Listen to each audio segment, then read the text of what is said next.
Le fait de ne pas avoir mis en place des outils de mesure dès le lancement d'Allegria, ça nous a fait perdre des millions d'euros. Quand on a lancé, Allegria, en fait, au tout début, si tu veux, on avait déjà, plein de données, mais on mesurait rien du tout et même le chiffre d'affaires, qu'on réalisait dans les projets, nous, tout ce qu'on voulait, c'était pour démarrer d'avoir des clients, satisfaits. Donc en fait, on passait parfois, beaucoup de temps sur un projet et on se rendait pas compte que c'était en dérive complète et ça nous a amené parfois à perdre, même plusieurs dizaines, voire centaines de milliers d'euros, si tu veux, sur des projets. Et ça, cette erreur, pourquoi en fait ça nous a coûté aussi cher? C'est juste qu'on n'avait pas eu la bonne pratique qui était de mettre en place des outils de mesure dès le début. Tu vois, si on s'était rendu compte de la marge par projet sur chaque projet qu'on avait lancé dès le début d'Allegria, eh bien très certainement qu'on aurait pu prendre des bonnes décisions. Et parfois, la bonne décision, c'était simplement d'arrêter le projet parce qu'on avait mal estimé le projet beaucoup plus tôt et ça nous aurait coûté beaucoup moins cher en fait. Là, le problème, c'est que on avait les chiffres que quelques mois après, que tu te rends compte que tu as perdu tant d'argent. Bon, évidemment, tu vois l'argent qui diminue sur ton compte en banque hein, de jour en jour. Mais tu te dis que ça va parce que tu as levé des fonds et que tu as encore beaucoup de temps devant toi. Mais si seulement on avait pu mettre en place ces outils de mesure, eh bien, ça nous aurait permis de nous rendre compte qu'on était en train de faire des erreurs beaucoup plus tôt. Ça nous aurait permis de perdre beaucoup moins d'argent. Au-delà de ça, les entrepreneurs, tu vois, qui me disaient ouais, mais effectivement, la data, c'est quand même un vrai métier. Faut avoir des compétences techniques pour pouvoir mettre en place ces outils dès le début.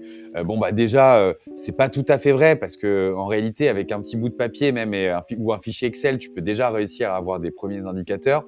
Peut-être un bout de papier, c'est un peu léger quand même. Mais encore plus aujourd'hui, avec les outils qu'on a à notre disposition, les outils d'intelligence artificielle, de no-code, évidemment, d'automatisation, et ça, c'est des choses que tu peux mettre en place chez toi, mais hyper facilement. Tu n'as même pas besoin de compétences techniques. Je veux dire, moi, j'ai jamais appris à développer.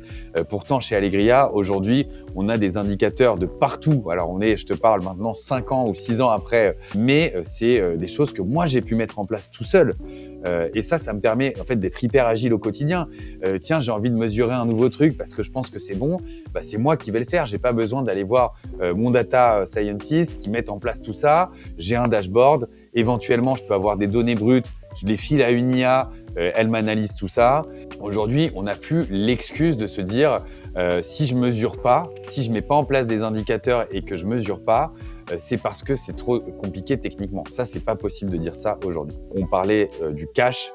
Effectivement, le niveau de cash, c'est un élément qui est hyper important de savoir parce que tu sais, parfois, tu vas avoir plusieurs comptes en banque, tu vas avoir un compte Stripe, tu vas avoir un compte PayPal. Et donc, en fait, tu sais même pas combien d'argent tu as réellement parce que ton argent, il est éparpillé. Voilà, donc ça, juste déjà, savoir combien tu as d'argent en banque à n'importe quel moment, ça, je pense que c'est un truc, c'est la base, quoi. Tu vois, c'est comme quand tu ouvres ton application bancaire. Moi, tu vois, sur ce sujet-là, j'ai l'impression qu'il y a un petit peu deux types de personnes. Tu en as, on le sait, qui vont réagir plutôt intuitivement et d'autres plutôt basés sur la raison.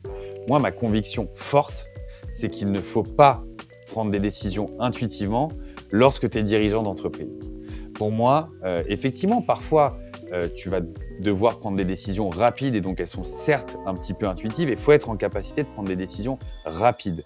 Mais par contre, si c'est des décisions qui sont structurantes pour ton entreprise, qui vont donner une vraie direction, une vraie vision à ta boîte, et ça pour moi, ça ne doit pas être des décisions qui soient complètement intuitives, mais plutôt des décisions qui sont basées sur des chiffres que tu as récoltés, qui te disent ce que tu as fait et qui marche, et ce que tu as fait et qui ne marche pas, pour pouvoir justement ne pas faire les mêmes erreurs que tu as réalisées dans le passé, dans le futur, et insister finalement sur ce sur quoi tu es bon et ce qui fonctionne bien, quoi. Il y a beaucoup de gens qui vont se dire un peu par simplicité, par facilité, tiens, je pense que c'est ça qu'il faut faire.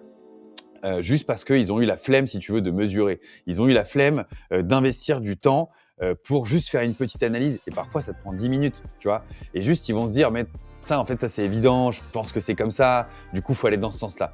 Mais en fait, on a des données à notre disposition. C'est une erreur de ne pas s'en servir. Un autre élément aussi qui est important, je pense, quand on lance un projet, tu vois, si c'est même un projet de développement au sein de ton entreprise, c'est te dire tout de suite quels sont les critères de réussite de ce projet.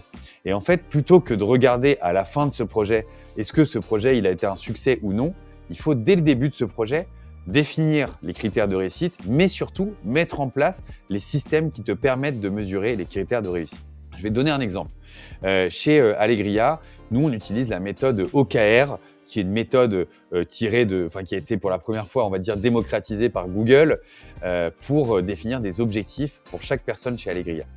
En fait, au début, je me rendais compte qu'on fixait les OKR, donc ces objectifs avec les différents départements. Et en fait, on venait chaque semaine. Et chaque semaine, pour moi, c'était un petit peu gênant parce que j'arrivais face à une personne en face de moi qui me disait « non, je ne les ai pas remplis, je ne les ai pas remplis, je ne les ai pas remplis ».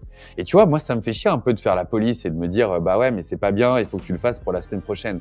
Non, je pense qu'on est des adultes, qu'on a tous le même objectif, qu'on veut tous faire avancer cette entreprise. Mon rôle, c'est pas d'être derrière ton dos pour justement t'obliger et te faire un petit rappel la veille. Est-ce que tu as bien rempli tes objectifs? Non, pas du tout. Et en fait, je me suis rendu compte que la vraie problématique, c'était qu'à chaque fois, c'était trop long pour eux de remplir, si tu veux, ces objectifs-là, ces résultats-là. Un de nos objectifs, ça pourrait être, par exemple, atteindre un certain chiffre d'affaires sur un produit qu'on a décidé de lancer. Mais en fait, vu que ce produit, il est commercialisé via différents canaux de distribution, eh bien, finalement, il faut à chaque fois centraliser la donnée. Donc, ça veut dire que la personne devait aller d'abord sur une première plateforme pour récupérer le chiffre d'affaires qui était fait, puis sur une deuxième, puis sur une troisième, puis sur une quatrième. Et donc, finalement, ce travail-là, ça lui prenait peut-être un peu de temps. Alors que si elle avait, dès le début, anticipé ce truc-là et de se dire « je vais créer un système qui permet de récupérer les données de ces 5 ou 10 plateformes sur lesquelles je vais faire des ventes au sein d'un seul et même endroit et je peux accéder en un clic à cette donnée-là », eh bien, ça change tout. Et depuis, si tu veux, on a décidé que finalement, si tu mets un objectif, si cet objectif n'est pas mesurable, que tu n'as pas l'information en un clic, eh bien, ça ne sert à rien de mettre en place cet objectif parce que sinon, les personnes ne vont pas le suivre de manière régulière. Effectivement, tous les objectifs n'ont peut-être pas besoin d'être suivis à la semaine, mais en tout cas, le fait d'investir ce temps en amont, au moment de la définition de l'objectif, de se dire « je ne vais pas seulement choisir mon objectif, mais je vais aussi mettre en place le système de mesure », eh bien ça permet derrière de le suivre beaucoup plus facilement. Et depuis que j'ai mis ça en place chez Allegria, depuis que tous nos objectifs qui sont en place, on peut en un clic avoir l'état actuel de l'objectif, eh bien bizarrement, j'ai plus à relancer personne sur ce remplissage.